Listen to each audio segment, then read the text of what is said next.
Welcome to True Crime Garage. Wherever you are, whatever you are doing, thanks for listening. I'm your host, Nick, and with me, as always, is a man that is here simply for the hooey and applesauce. He is the Captain. Pork chops and applesauce. It's good to be seen and good to see you. Thanks for listening. Thanks for telling a friend.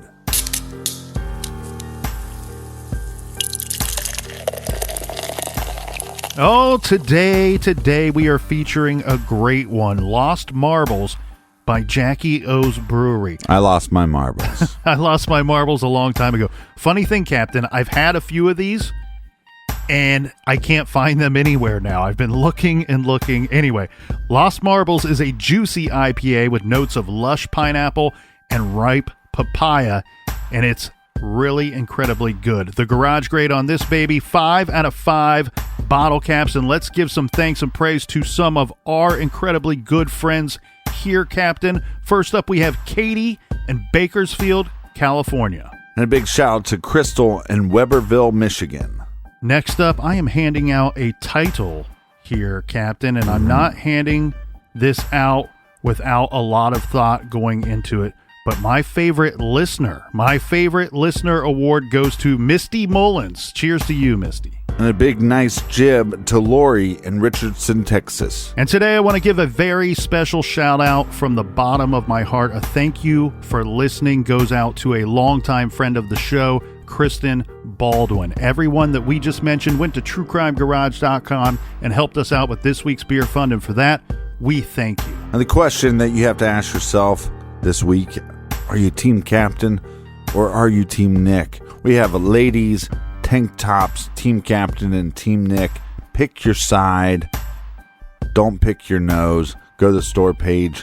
They're on sale now. And that is enough of the business. All right. Thank you, Captain. Everybody gather around, grab a chair, grab a beer. Let's talk some true crime.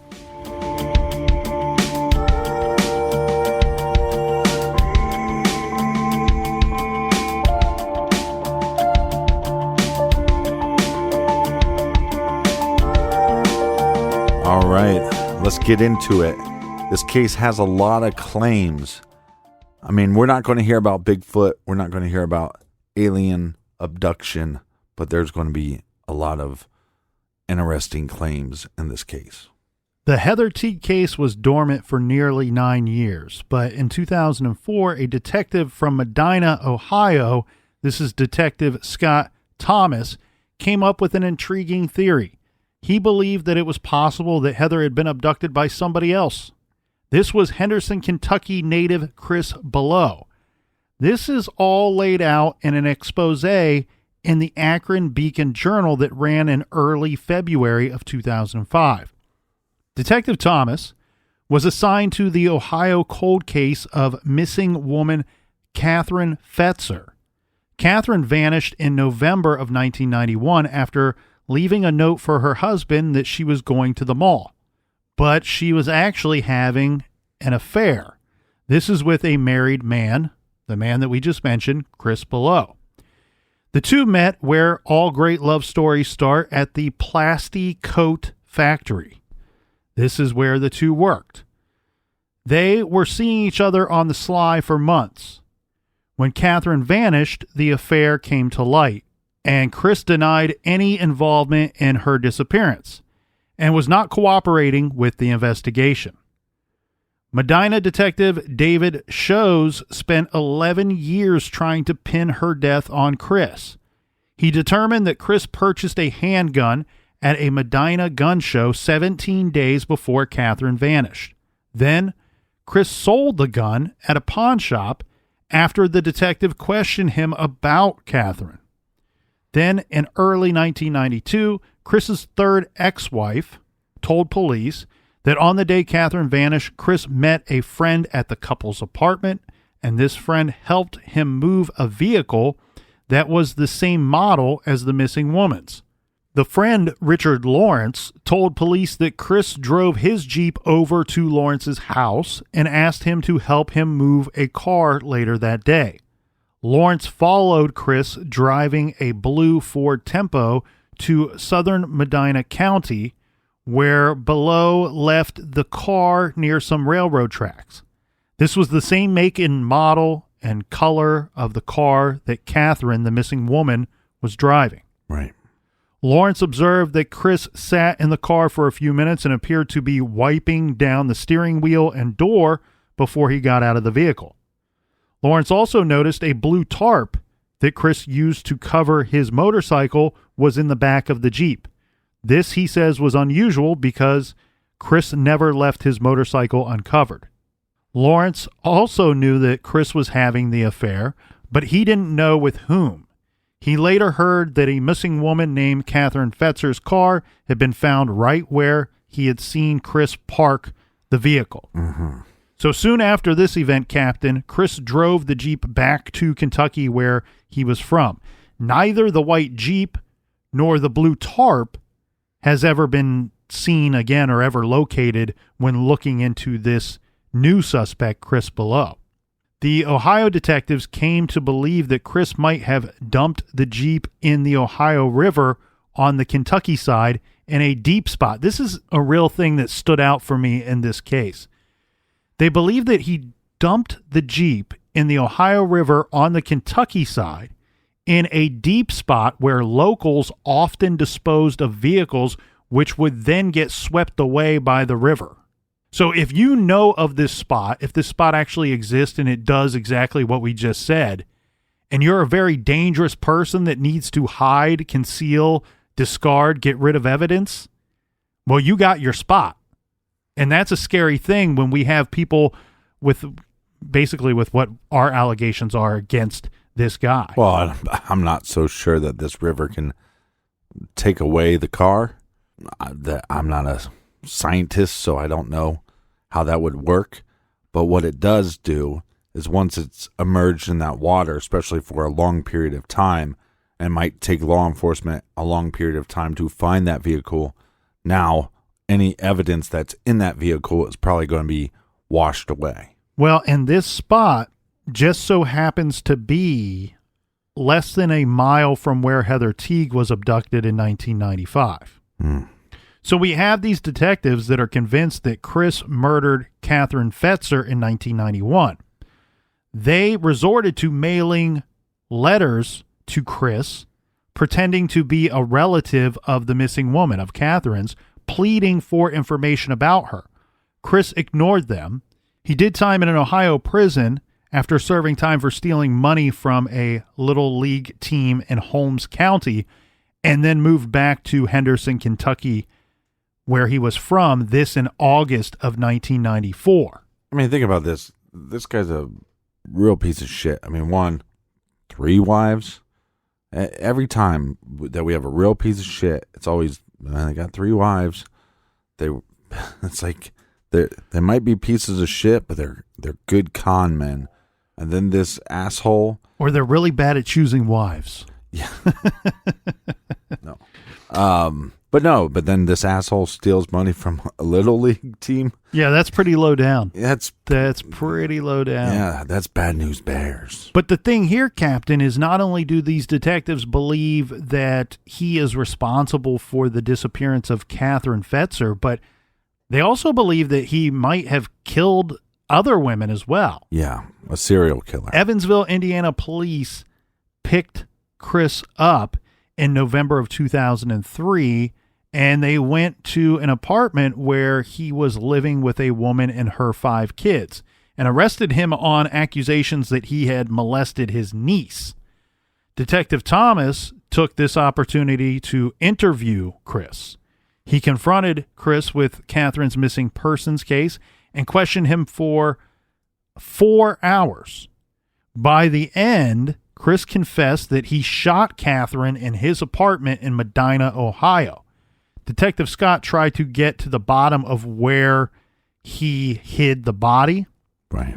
Chris told him that he ditched her in a dumpster, but detectives found evidence that Chris once bragged about knowing how to, quote, get rid of bodies, this by burying them in a shallow grave and putting lime on top, or feeding them to hogs, which will eat everything, including clothing and bones. This was quoted from the 14news.com story.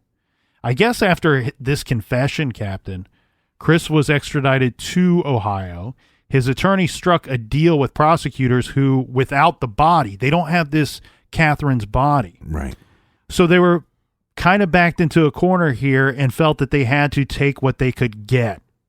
So the deal was that Chris agreed to serve 11 to 18 years for manslaughter. Which is obviously not enough, but you also have all these accusations that he's also a child molester.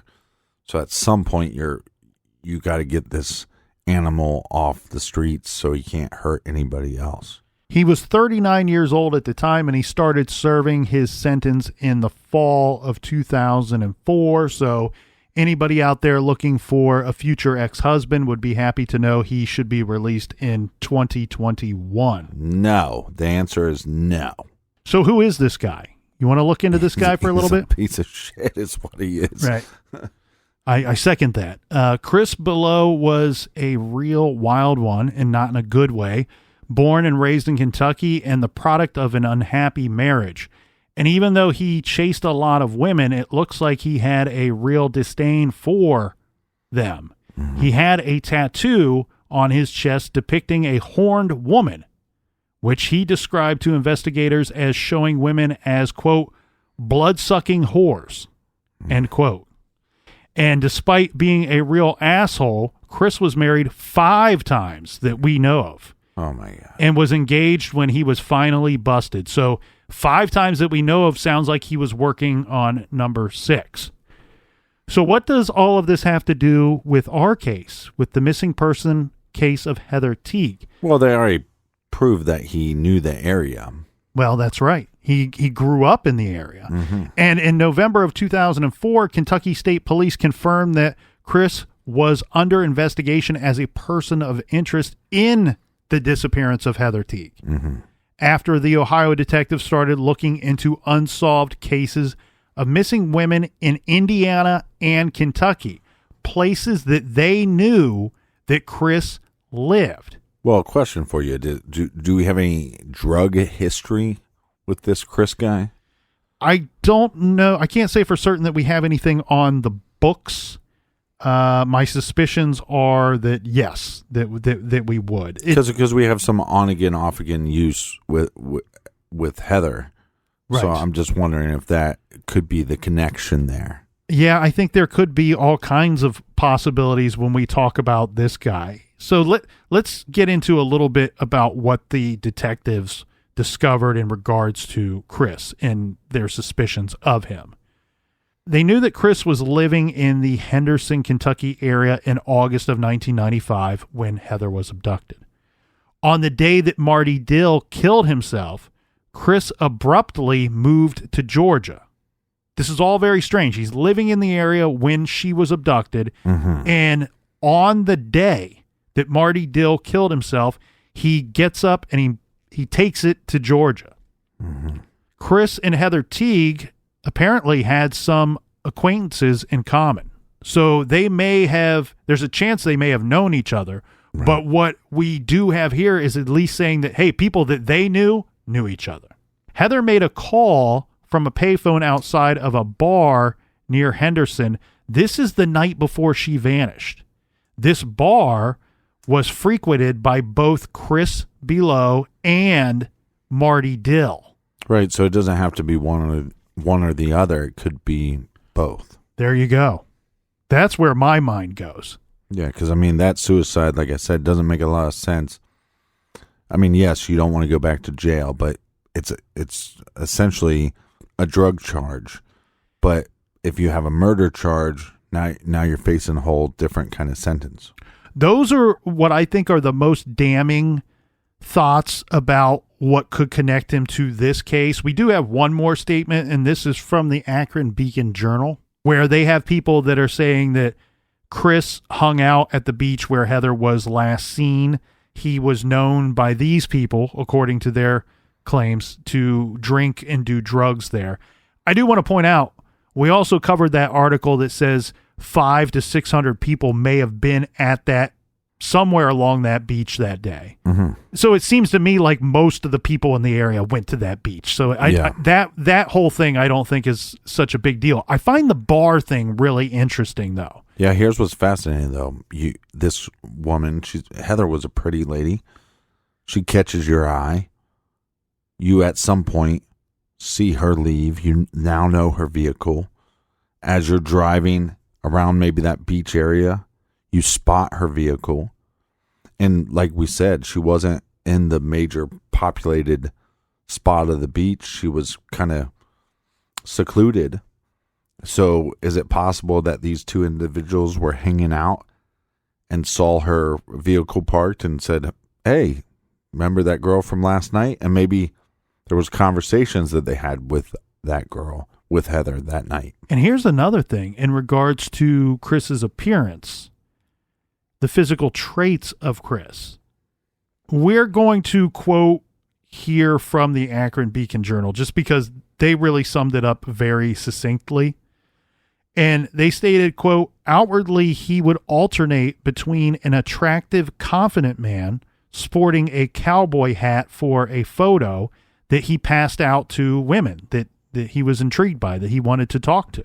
Wait, he would pass out a photo? He carried a photo with him. Here apparently. You go, ladies.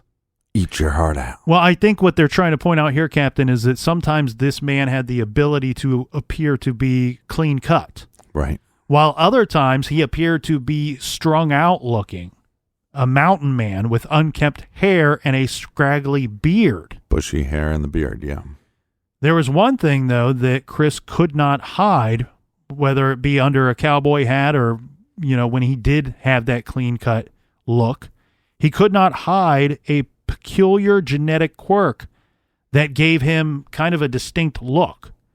When resting at his sides, his arms were bowed and his hands turned in a awkwardly position. So his palms faced backward with his thumbs against his thighs. This is a little strange. What could this possibly matter? People are wondering. So here's where the case starts to go off the rails. While looking into Heather Teague's file, in it, the detective found the composite drawing of the scraggly, bearded man whom Tim Walthall described to investigators as the man he saw dragging Heather into the woods. Right. And Thomas believed that he saw in the drawing evidence exhibited by that physical nature of Chris with the hands turned inward. Right. Tim Walthall told investigators that when he witnessed the abduction, he said, quote, I remembered everything about the guy, especially how he held his hands turned in. And in my humble garage opinion, the drawing compiled based on Tim Walthall's memory, it does resemble Chris. Well, and we have no eyewitnesses coming forward saying that they saw Chris's vehicle, so that makes a lot of sense because we do know that this Bronco was in the area. Mm-hmm. So again, points back to two individuals. And also maybe you commit suicide because you know how big of a piece of shit Chris is. And if he is, like you said, possibly a serial killer, then we know that he's capable of murdering you as well. It's really difficult because we do have the witness who seemed to be very certain that it was, in fact, Marty Dill that he saw that day on the beach. But we do have a statement of him later after he saw the photo of Chris. He says, whether he still thought it was Marty or who took Heather or if it could have been Chris, he says, quote, if you asked me 5 years ago, I would have said yes, this in regards to Marty Dill. Now he's saying, now I don't know. Right. As for Heather's mother, really, she didn't know what to make of this development because, remember, she had been told by the state police that Marty did this.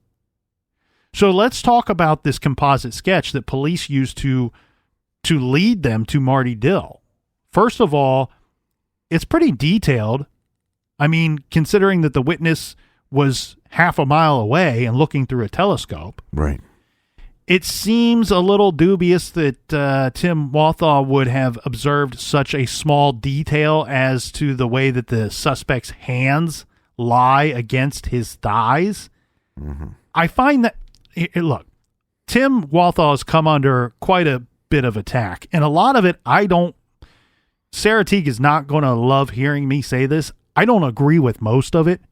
One thing I do find very strange about his story is this whole thing about the way that the suspect's hands were against his thighs. We have his statement that this took place very quickly, and we know that two things, according to his statement, were going on at the time. One, the suspect is carrying a revolver in one hand, and at some point the suspect grabs the hair of Heather Teague, pulls her up, and twists it.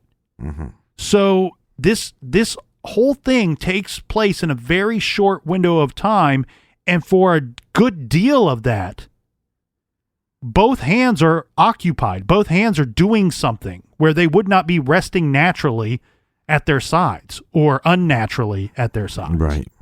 So I find this to be either it's very convenient now that we have a new suspect, or it's just I don't really know what to make of it. I'm very skeptical of it, to say the least. Well, in fairness to Heather's mother, I mean, when you go through this traumatic situation and you're not getting answers, and at one point they're going, it's this guy 100%, and then they go, wait a second, maybe it's this guy. Mm-hmm.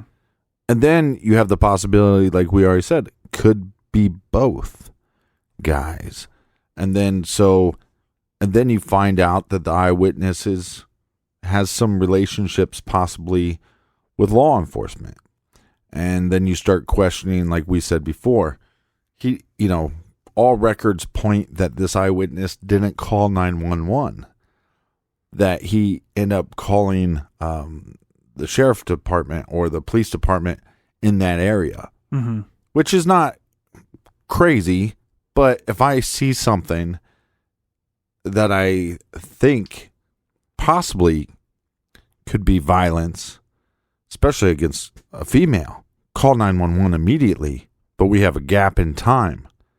And I think what also probably has really rubbed Heather's mother the wrong way is every time initially that she was dealing with the police, she was also dealing with the eyewitness. Mm-hmm. And I think that would raise some, red flags. Why didn't you just talk to them and get his statements? But he seems to be very invested into this investigation. And look, again, if you're a true crime fan, then you're going to go, hey, there's plenty of times that suspects will insert themselves into an investigation. Is that what this eyewitness is doing? And that could just play tricks on your mind when you're not getting answers. The difficult thing for Tim to have been involved in this is just that. In my opinion, he could have only been involved. There would have had to have been other people involved. And I say that because we do know for a fact that he did call police. Right. Whether the story he's giving is true or a complete lie, we know that he called the police and gave a statement of something he says that he's seeing. What we also know to be true is we have the videotape proof evidence of her vehicle entering the beach that day. So if in fact that was her driving her vehicle, mm-hmm. and the notes say here that the videotape, I've not seen the videotape, but everything I found says that the videotape also shows Heather walking down to the beach by herself. Mm-hmm. If all of those things happen, then what that tells me, if Tim is a bad guy, if he's lying, if he is somehow involved in her disappearance, then he is still just calling it in from across the water, and something else was going on, and this might have been a whole bigger nasty thing that was going on that's really hard to pinpoint just one person. Well, impossible to pinpoint one person for being responsible. Before we move on from the composite sketch, though, Captain, I do want to point out. Hold on. I do want to point out that he was also with his wife at the time. And so if he's involved, then his wife would have to be involved as well. The thing with the composite sketch, according to Sarah, and I like this questioning that she has going on regarding the sketch itself, because she says at some point, hey, I believe what they did was they reverse engineered this whole sketch, meaning they didn't sit Tim down and he describes the guy and then they pull up the paper and go, oh, this is what he described. No, she's saying there's a possibility that they were drawing a picture of Marty Dill. Right. And remember, his old driver's license, in fact, does match the description of the composite sketch. Right. So they could have pulled that from their records and then used that to draw a composite drawing. And nobody really will know for sure. We do have the Kentucky State Police on record saying, no, we drew the guy as described by our witness. And we do have Tim on record who says, look, all I know is I saw a guy take a girl off the beach and I described what he looked like. Yeah, but you know what this all sounds like? Remember with Making a Murder where they have a lineup, a photograph lineup, and they end up putting Stephen Avery in that lineup? It sounds very similar to that, where it's like, okay, well, we have some eyewitnesses that maybe saw this Bronco. We know who owns that Bronco. We know this guy is kind of a shady character. So draw him up. And that's what Sarah is pointing out. She's like, look, that whole bit slipped through the cracks and they screwed up by reverse engineering this composite sketch. And, I figured it out because you didn't put two and two together that this guy doesn't actually still look like this. He may have looked like this at one time, but he doesn't at the time of the abduction. Now, the tricky thing, as we've already pointed out, is Chris Below does not, he looks like the composite as well. So it's really just a very difficult thing. We even have a statement by Sarah, the mother, who says at some point where she actually believes that maybe the composite was somehow put together after they were already on to Chris, Marty, I'm sorry, which is not so much different than what she was saying years ago. We're going to segue just briefly here, Captain, and look at whether Chris would be connected to any other missing women as stated by the police. Detective Thomas believed that since Chris worked as a truck driver along routes that included North and South Carolina, Florida, Alabama, and Louisiana, that he should be looked at in other cases of missing women around the country. There does seem to be reason to suspect that he could be a repeat offender or even possibly a serial killer, as you pointed out. And here are some reasons why. His half-sister, Melissa, told police that her brother kept a shoebox of items that were suspicious. She said to a reporter, quote, he pulled out the box one time and said, if anything ever happens to me, hold on to this. So what was in the box? According to Melissa, in it were letters, new photos, right, and items of jewelry. But it also contained flyers for 5 or 6 missing women. She said that Chris had moved the items in the shoebox to a metal box with a lock after he found out that she looked through it and had taken the box with him when he left. Investigators executed numerous search warrants looking for this box.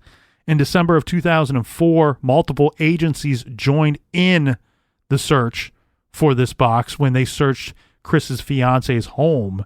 They also opened up a storage unit that was rented by Chris. They're looking for that lockbox. They're looking for, according to the newspapers, items that could connect him to the disappearance of Heather Teague as well. They did not find the lockbox, but they did find a certified mail receipt that placed Chris in St. Cloud, Florida in 1998 at the time when a woman by the name of Mary Kushtu vanished after leaving a local bar. She's never been found either, and her case remains unsolved and open to this day.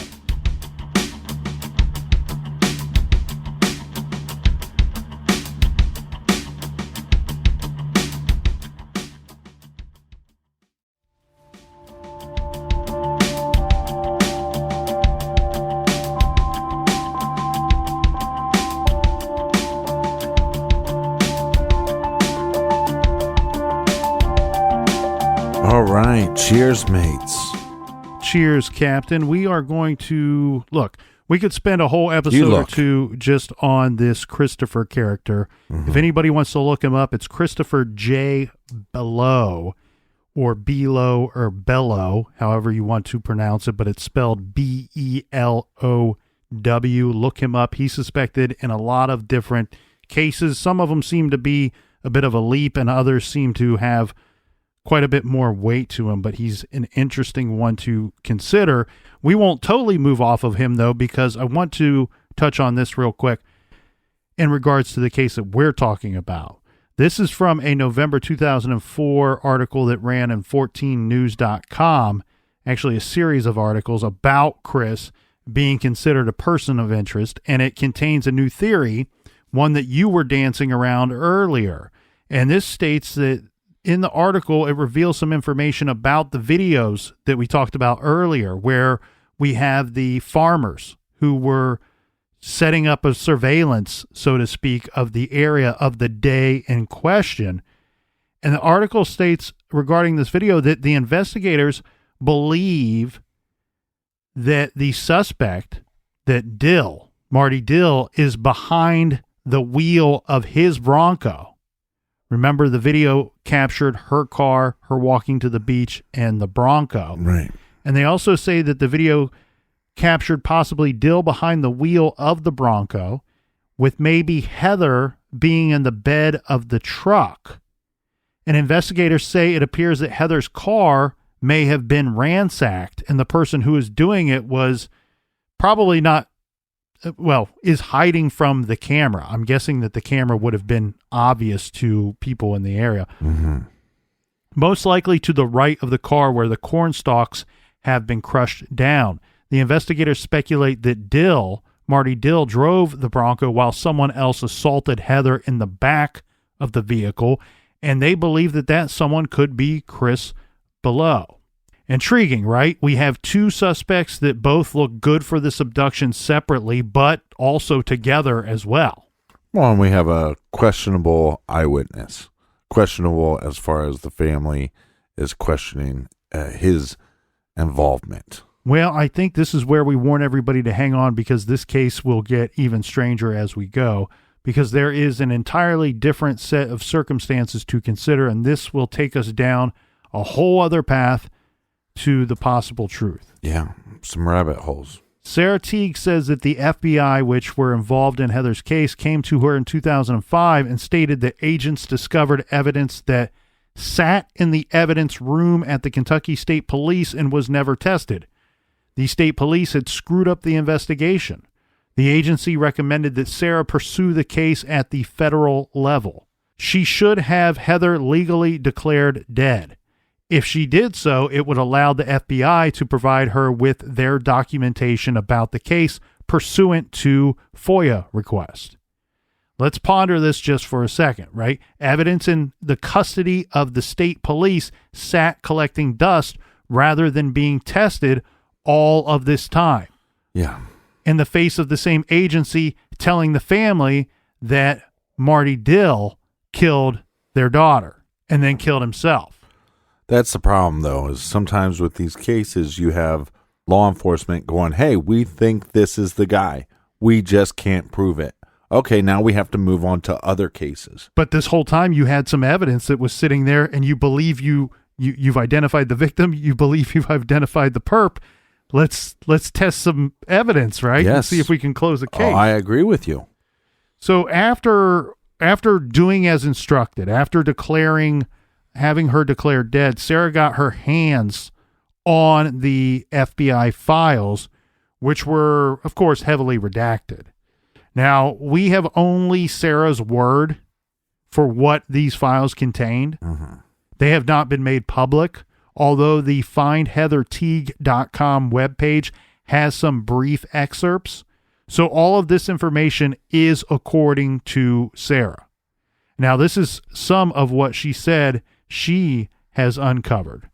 An unnamed FBI agent wrote in a 2005 memo that Heather Teague was last seen on a boat ramp, not on the beach, on a boat ramp 2 hours after the key witness called police.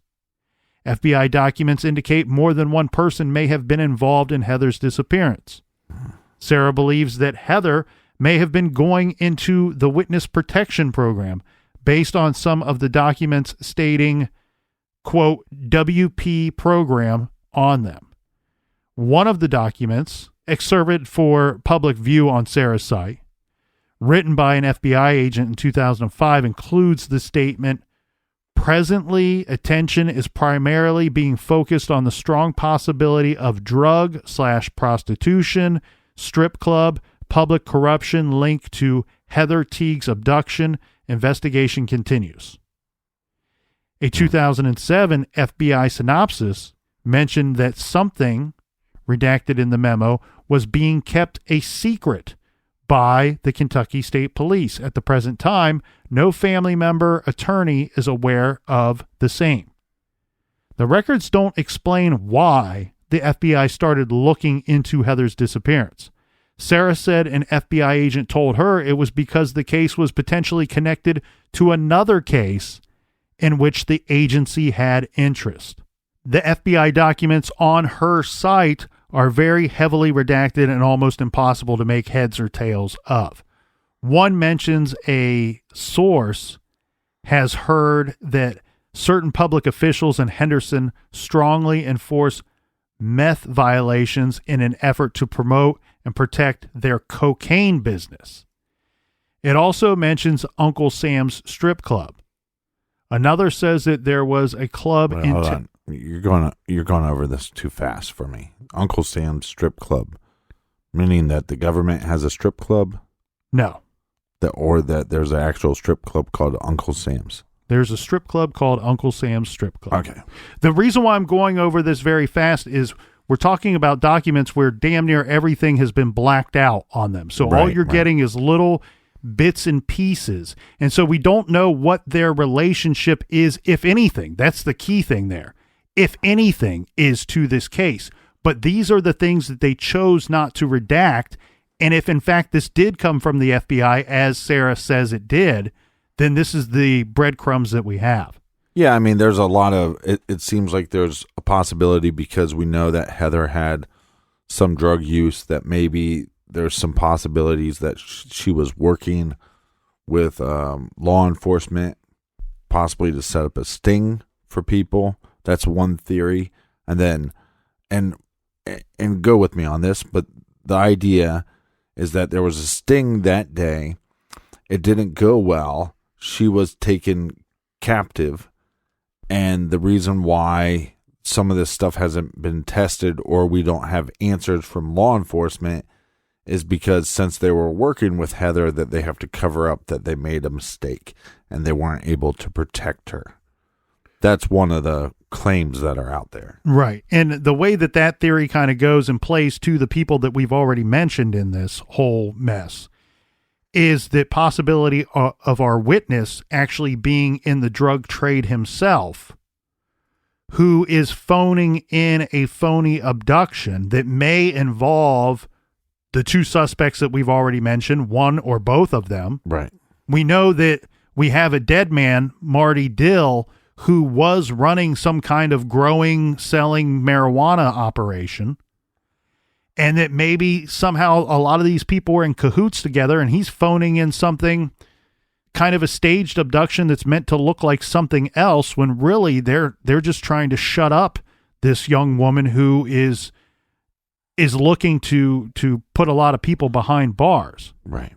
Again, as said, I don't know. We have to point out that these documents, they come from Sarah. Take them for what they are, or for what we're being told that they are, a grain of salt. We don't know, if anything, if this has to do with the actual abduction of her daughter. It does mention a club in town called Rumors. Really, all this is hinting at, though, there are rings that are doing illegal activities and making money doing illegal activities, and either Heather was aware of these or she was involved in taking them down. That's what that is meant to point at. Another whole mess in this big case here, Captain, is the calls themselves. The calls that started it all with the eyewitness who says, I witnessed the abduction, phones it into police. Now, there's discrepancy whether 911 was called, whether the Indiana State Police was called, whether the Kentucky State Police was called and then transferred to Indiana State Police. It gets all very messy very quick. But what we do know did happen is Sarah was eventually able to finally listen to this call, because at some point she gets suspicious of the eyewitness and of the call itself. And at the very least says, hey, I'm the victim's mother. At the very least, you could let me hear the call, right? Well, and look, I just want to point out that there's so many cases that we have looked into or that are a part of the true crime world. And when there's not answers, you start becoming suspicious of almost anybody. So I think that's what has definitely happened in this case. But I just want to say that has happened with a lot of cases. And then that's when you start getting these ideas of these bigger conspiracies. But again, here's an individual, the eyewitness, that has inserted themselves, and law enforcement allowed that to happen. So again, I think it's within her rights to go, hey, I'm suspicious of this person because you have allowed him to be here and to be so present during this investigation. Well, and I'm going to try to go through this as efficiently as possible, let's say, because this is a long story and there's a lot of twists and turns in this portion of the story as well. And I don't want to lose anybody along the way. So I'm going to try to make it efficient. But before we get into that, it's not just a suspicion of other people being involved, or maybe your mind runs wild and you go to these big conspiracy theories or anything like that. It's also at some point you just go, maybe this group cannot solve this case. Maybe this group cannot figure out what happened to my loved one. Give me a damn shot at it. Give me a shot at it. Right. I know that I don't have the resources that other places do. Maybe I can rally the troops and maybe we can figure this thing out. And look, this is a cold case. And it was cold years ago. It didn't just get cold last week. This thing has been cold on ice for a while. So I'm fully with Sarah Teague here. The short of it, to start us off here, Captain, in regards to the call, the eyewitness call to 911, would be that she says, look, I want to hear the call, and can you produce the call and give it to me? Can I get a file or a copy of this call? She gets the runaround saying, hey, it's on reel to reel, or we're having trouble locating it, blah, blah, blah, right? But this eventually ends up with her finally hearing it, sitting down with law enforcement to hear it in 2008. Mm-hmm. And she says, hey, I heard a digital copy. It wasn't reel to reel like I've been told all these years. So that is going to cause some suspicion on her part. Well, Sarah Teague sued. Hold on a second. Yes, it might cause some suspicion, but it's very possible that they took any reel-to-reel tape that they had and converted it into digital format because it would save a lot of space. Well, of course. Of course. I know that. You know that. Sarah Teague probably very well knows that. She's just going, if it was so damn hard to get a hold of it for me to hear it years ago, why all of a sudden this, and why is it not what you told me it was this whole time? Right.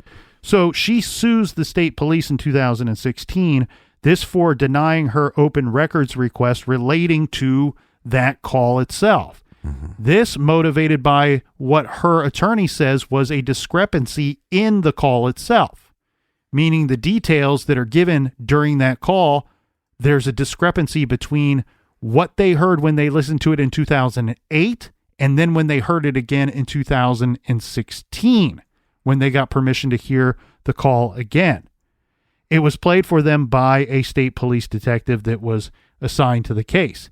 Now, Sarah and her lawyer believed that it was different, as said, as the one that they heard 8 years earlier. Her lawyer said that the state detective told Sarah that the reel-to-reel tape of the 911 call had not been sent to the FBI until 2012, and it was returned in digital format in 2014. Let's think about this for a second. Part of the reason why she's told, hey, we can't produce this tape for you is we sent it off to the FBI. Mm-hmm. She's saying when I finally heard it, when they produced it in 2008, it was a digital copy. Now in 2016, they're saying, hey, it wasn't sent off to the FBI until 2012. When we got it back in digital format in 2014. The stories, either they don't know what's going on and they're perfectly innocent, and it's just they've really screwed up the chain of custody on this good piece of evidence, or they're telling them a story. It's either one or the other. It's either you drop the ball or you're making this up as you go along. And it feels like that. And again, if you feel like law enforcement is making stuff up as they go along, that's why I feel so bad for the victims' families in a lot of these cases. I mean, you look at the Amy Mihalovic case. I mean, and what that can do to parents, and you're almost like grasping at straws. And sometimes you hear people make fun of the victims' families for looking for answers from psychics and from tarot readings and from wherever, you know what I mean? Mm-hmm. But I think it just shows, like you said, if you think the law enforcement is telling you a story, then what hope do you have? Yeah, I mean, from the outside looking in here, I mean, obviously we're not privy to a lot of the closed-door meetings that Sarah had with law enforcement. And mind you, she is talking to several different agencies. She is represented by an attorney as well. But, I mean, it looks like there is something fishy going on. Something, and maybe it's not anyone's fault per se. Maybe they're not puppeteering this whole magic act, but maybe they just don't have the answers. But don't make them up. Don't produce an answer if you just don't know. But it's also, though, difficult, like you said, we don't know the information that she has from law enforcement because they had to disclose all that to her, right? Mm-hmm. But some of these leads or some of these things that they worked, like, oh, there's an eyewitness that saw her on a boat dock. We don't know where that lead took them. Right, and what we end up having here is, she wants this recording or recordings, depending on whose side you believe. She wants them released. In October of 2017, a judge agreed with Sarah Teague because the state police, their concerns about releasing the 911 tape, they're saying, hey, this is an open investigation. We don't want this released. And the judge comes out and says, look, your concerns and the way you've explained them to the court are vague, speculative, and extremely remote based. Right. And he ruled that, look, it was a complete disregard of Sarah's rights, willfully violating the state open records law. And so the judge ordered that the state police release the call or calls, again, depending on who you believe, and related chain of custody information to Sarah and her attorney at that time. So now they're given this information. It's now theirs to do what they will with it. In January of 2018, her attorney filed a motion for contempt and a motion to compel. The motions claim that the state police failed to provide the records as ordered by the judge. So they've had 4 months to produce after the court ordered them to do so. Mm-hmm. And they had not by this point. They had produced a grand total of 0 materials that were required by the court. So the judge ordered the state police to pay Sarah's attorney's fees and costs and penalties, which totaled over $23,000. Well, yeah, which is good for her, but yeah, because she shouldn't have to go broke fighting them again for something she already won. Right, but that's, again, like you've always said, it's like it's evil or stupid. If you're just being stupid and that's why you haven't given it to her, or you're trying to be like, oh, well, she sued us, so we're just going to be a pain in the ass about it. But it's not affecting their pockets. It's affecting the taxpayer pockets, I imagine. because she's probably suing the department. She's not suing individual detectives or officers. And so good that they have to pay for her lawyer fees, but it also just makes it seem evil. Like there's something nefarious going on here. Like they're trying to cover up something. Look, and I'm not coming after the Kentucky State Police. That's not what I came to the garage to do today. So when I leave the garage here, I don't want anybody to be left with that impression that Colonel, that we set out to destroy the Kentucky State Police, because I'm sure it's a fine outfit, it's a fine organization, but what I see here in this case does not reflect that. I drive through that beautiful state many, many times. I do not want any trouble at all. But what it causes me to question is multiple things. What did they know or suspect about the victim involved here? We saw these things of maybe witness protection, or maybe she knew of some bad dealings going on and she was informing law enforcement about that.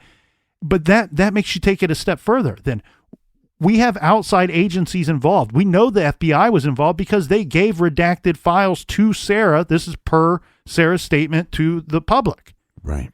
And we also have reason to believe that other agencies, outside agencies, were involved. This is the detectives from Ohio coming down and saying, hey, this Chris guy that's been possibly snooping around your beach and might be linked to your missing persons case down here, we think he's good for some disappearances in our state and probably in some other states. And then you wonder, well, if they weren't willing to work with the Teague family, how well did they work with the FBI? How well did they work with these other agencies? And look, we say it all the time here in the garage. It takes a village to raise a child. We all know that. Sometimes it takes a village to solve a case. Sometimes it takes a village to protect our children and to protect our people. You got to work together.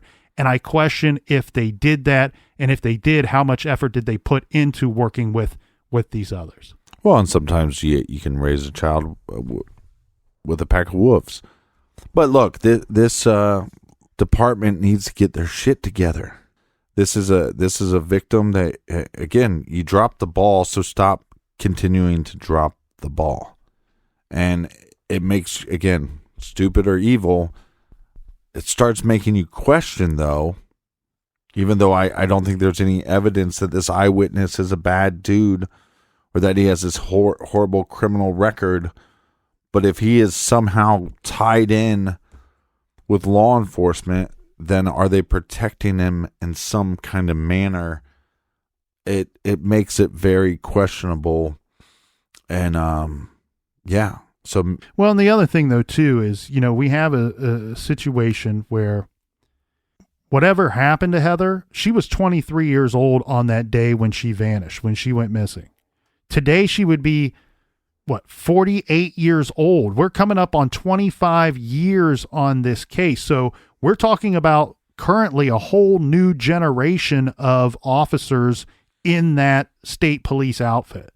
A whole new generation. Right. So there's no reason for them to cover up for past transgressions against, the old regime, let's say. But they also just might not be aware of what was going on 25 years ago. This case is really a confusing mess of rumors, allegations, changing stories, and false leads. It's almost impossible to make out what actually happened to our victim, to Heather Teague. Yeah, well, when you have rumors that possibly that she was working for law enforcement, possibly working maybe even for the feds, then she enters some kind of witness protection program, but you'd think at some point they would have explained this to at least her mother, or would have had her... you have all these rumors like that. I mean, like I was telling you in an interview, she doesn't go into it too much, but at one point she says, it's possible my daughter was working for the Democrats. And you're like, what is she talking about there? There's no follow-up in the interview after she says that. But I think, again, when we shouldn't have to question law enforcement as hard as she's had to question law enforcement. And I think once you have to do that, that opens up a can of worms, and it really makes your brain go, anything is possible. Bigfoot is possible. Aliens are possible. You know what I mean? Well, here's some things, okay? I have to believe that if the FBI obtained any actual concrete information, they would have acted on it rather than just hand the files over to the victim's mom, over to Sarah. I agree. Again, I believe this case is a confusing mess of rumors and allegations. As a result, Heather's fate is really been the subject of all kinds of rumors. You discussed some of them. We discussed the witness protection program theory a bit. Look, I purposely do not want to go through all of these rumors because there's not enough time. And really, a lot of them, these rumors run the gamut, and most don't track. Most of them don't carry any weight to them at all. Mm-hmm. Some of the more interesting ones, though, that I found along the way, maybe she was buried in concrete in Bluff City near a trailer. This is on 2nd Street, where she was rumored to have been killed. Other rumors are she was killed and fed to hogs. This was backed up by a redacted FBI document regarding a jailhouse snitch, your favorite kind of snitch there, Captain, who reported that he heard 2 guys, and one said he killed Heather in Webster County and fed her to hogs. There's another rumor that Heather was the victim of a snuff film. Sarah Teague seems to have believed this at some point early on in the investigation. Here's another one. Heather was accidentally run over while trying to escape a moving vehicle, either the Chevette or the Bronco, both already mentioned in our story. She was then put in a box and dumped into the Green River. This one came from a brother-in-law of Marty Dill, who said she died while trying to escape. Of all of the rumors and possibilities, this is one that I can't get out of my mind. I cannot shake this one. This one feels to me to be much different than the other rumors out there. I also have seen several cases where people have dumped victims' bodies into this Green River. So very interesting that this rumor includes one or both of the vehicles that we've already mentioned and this kind of notorious Green River. What does her mother believe? Well, as summarized in the Messenger Inquirer, quote, Sarah Teague believes that her daughter was involved with illegal drugs and may have been about to expose powerful people. She has said the case involved drugs, prostitution, and public corruption, and that Heather met with a Henderson police officer the night before she was abducted. Sarah said that Heather met up with this same officer 3 weeks earlier. This all points to Heather being a CI, an informant for the police. And Tim Walthall, she believes, may have been working with the cops or made up his story altogether to hide something else. Further, she has insinuated that Marty Dill might have been murdered. We'd like to state that have seen nothing to verify these theories. Now, this theory seems to hold, I guess, some weight on maybe its face and probably at the core of it as well. However, this theory has some wide-spreading tentacles, and the theory quickly becomes complicated and very unlikely. What's strange about Heather's case is the manner of the abduction. Because if somebody planned to take Heather, whether a gang of drug dealers, corrupt local authorities, or someone who was stalking her, a public beach in broad daylight does not seem like the best option for a discreet kidnapping. Not when you knew that the night before she was at a bar. Yes, she's at a bar, or you having a one-on-one meeting with her earlier on. You could have snatched her then. In fact, what I'm pointing out is it seems downright brazen and way too risky if that's what you're trying to carry out. And not impossible, though. Not impossible. But I also think that it's out of the question that this would be a witness protection situation.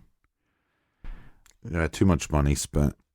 Too many resources. I feel like this type of violent forced abduction seems much more like a typical crime of opportunity. Some guy or some guys driving by or heading to the beach, saw Heather Park walking alone to a secluded part of the sandy waterfront, decided to grab her.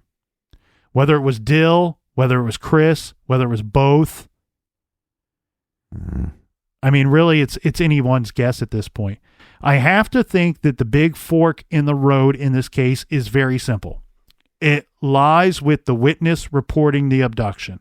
If this report is truthful, then this was very likely a sexually motivated crime, likely perpetrated by some stranger or possibly strangers working together. If his report is a lie and creates this false narrative, then maybe the tentacles stretch as wide and deep as Sarah says and as wide as she believes. However, Captain, I see a mother who has worked so incredibly hard to locate her daughter, to bring her daughter home even if she has already passed away. And out of this hurt and desperation, one could easily begin to believe in their heart that the answer has to be a complicated one, or else by now we would know what happened. Fortunately, we are currently living in an age when cold cases 20, 25, 30 some years later are finally getting solved. And time again, we see the answer is usually rather simple. A cruel display of how someone just simply has no empathy and really no basic human decency.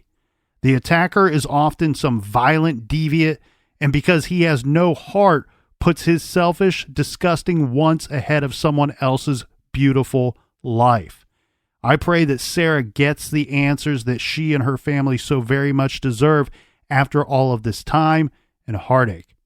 Sarah was so dedicated to finding Heather and so vocal in her advocacy for missing persons in general that she was appointed as a Kentucky Outreach Coordinator for CUE, the Community United Effort Center for Missing Persons. Tim Wathall has been dragged through the mud in this case. He was even told by the Kentucky State Police to leave town for a while. Judge Shepard refused to require him to submit to a polygraph or to testify in court on grounds that it would deter future witnesses in other cases. We hope that one day Heather is found and the answers to all of these outstanding questions are resolved. If you have any information on the disappearance of Heather Teague, her mother would prefer that you contact her. Her email address is sarah.teague5@gmail.com, and this will be included in the show notes.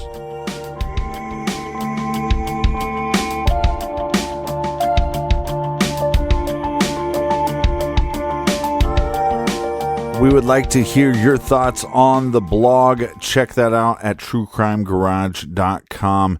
And for all of our old episodes, check us out exclusively on the Stitcher app. Do we have a recommended reading this week? How about some recommended viewing here, Captain? I want to touch base with everybody out there because true crime content, it fascinates us all, but it has a hidden cost. The victims we discuss are real, and sometimes in these real life cases, people are victimized and even killed, and the person responsible gets away. So let's come together as a community and help make a difference. True Crime Garage has partnered with Magellan TV and the Cold Case Foundation in hopes of helping victims.